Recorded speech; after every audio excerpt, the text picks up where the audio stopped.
الاي دبليو اس او الامازون ويب سيرفيسز هي اللي بتشغل اغلب الانترنت سيرفيسز اللي موجوده في العالم. ومره كان في انجينير شغال هناك وعمل تايبو، التايبو دي خلت ناسا وتريلو وكورا كل دول يقفوا لساعات كبيره جدا بس عشان التايبو دي اتعملت من الانجينير ده. في 2020 في داسلدورف يونيفرسيتي هوسبيتال في المانيا اول عيان مات بسبب رانو ساموير.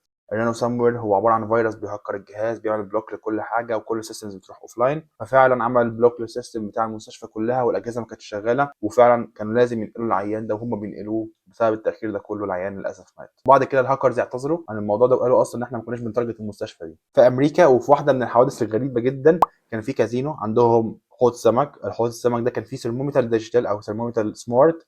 الهاكرز هكروا الثرمومتر ده ومنه قدروا يوصلوا للداتابيز بتاعت المكان وسرقوا كل الداتابيز، وادى الى خسائر كبيره جدا من الكازينو ده.